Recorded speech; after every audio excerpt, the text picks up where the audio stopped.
Hello, I'm Gary York, Corruption Behind Bars. Thank you for watching my YouTube video today. And today I want to talk about why corrections is never a priority.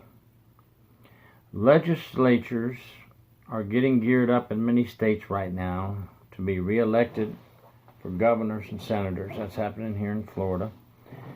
And all of a sudden, corrections is now back at the forefront, and we want to help you. And this is the type of help we're getting in corrections.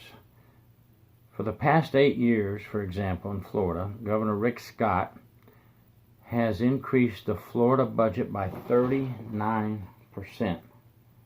That's good. That's going to get him a lot of votes. But the past 8 years in Florida Department of Corrections, 5% increase in the budget. What's going on? Isn't the safety and security of our correctional officers who protect you 24/7 worth more than 5% increase in budget?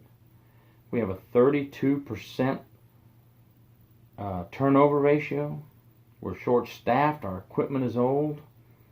Many other states have a 32% turnover ratio or higher in some areas. Florida's not the only state that corrections is being left in the dust. Why is that?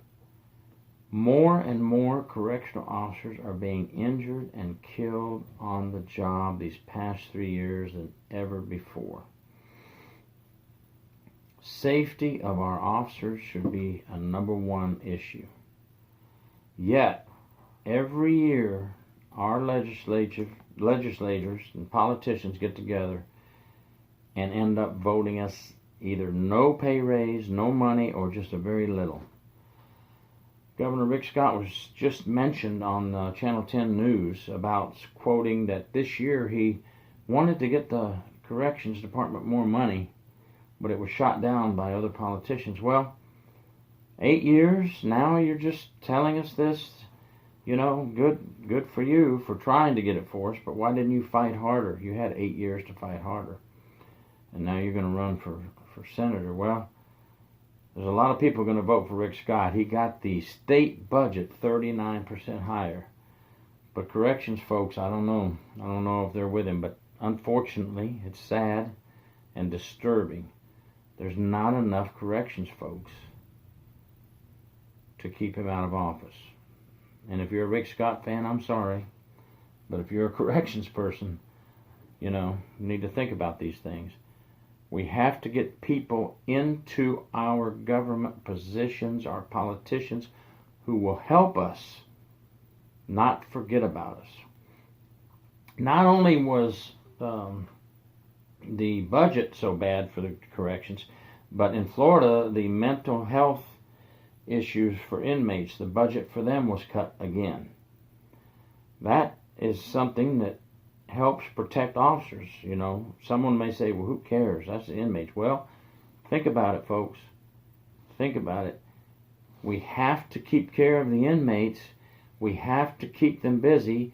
We have to help the mentally ill somehow, even though we're not psychologists and we're not trained in keeping care of mental health inmates. They're being pushed on us and pushed into our prison system. So we have to figure out a way to keep care of the mentally ill inmates and do a better job of it. And that is for officer safety. More and more inmates are attacking officers. We have to think about why. Short-staffed, programs that we need, maybe, probably. Better training, better equipment, and better restrictions for the inmates. And I'm not talking about being abusive to inmates. I'm not talking about harming the inmates. For those of you who are not in corrections, don't get upset when I say this, because what we have to do is we have to set rules and we have to enforce those rules to keep peace in the prison and protect the officers, the prison staff, and the inmates. Because other inmates get injured too by inmates. So think about all these things. Why are we being neglected and being blackballed, and every time it comes to the vote, in the legislative sessions.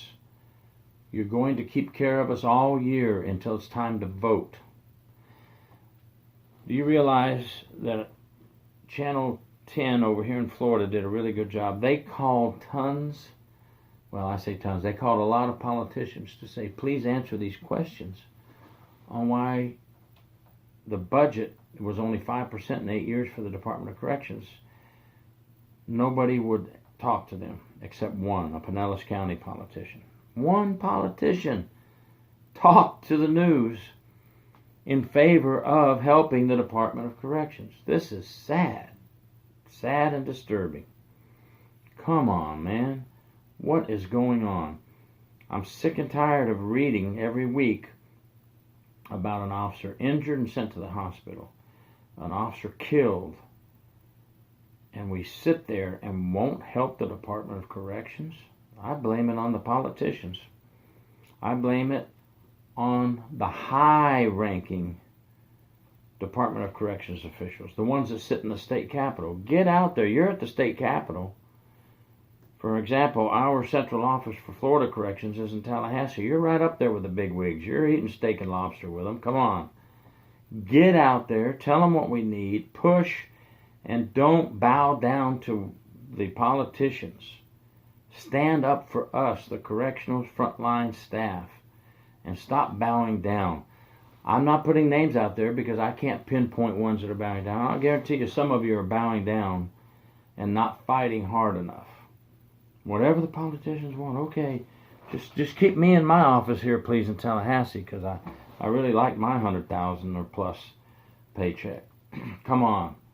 Fight for your people. And those of you that are in the central offices throughout the country and up there with the politicians, if you started at the bottom and worked your way up there, don't forget about us, the people that work the front line. Don't leave us in the dust. Fight. Make them vote for us. Make them make our budget better. I'm going to stop right there because I think people get my point and what I'm talking about. Corrections needs to be funded better. Oh, I do want to say one quick thing. I forgot. Let me find my paper for this. Gulf Correctional, North Florida, has an advertisement. Starting salary $33,000. Telfair State Prison in Georgia has an advertisement. Starting salary $31,000. Waupun Correctional Institution, Wisconsin, a whopping $16 an hour starting salary. I think you get my point. I think if I check Mississippi, it's going to be even lower than that.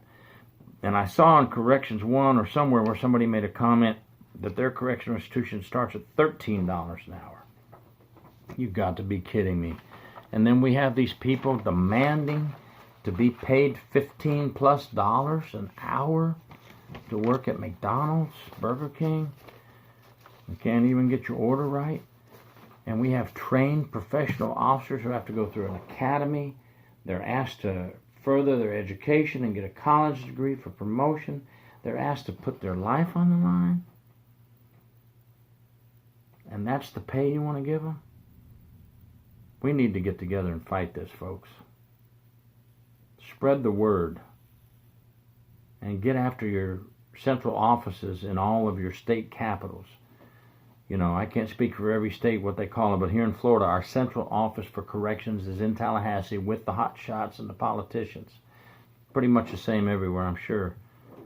Tell them to fight for you and not bow down to the politicians. Thank you for listening. CorruptionBehindBars.com. If you like this video, please subscribe. Thank you.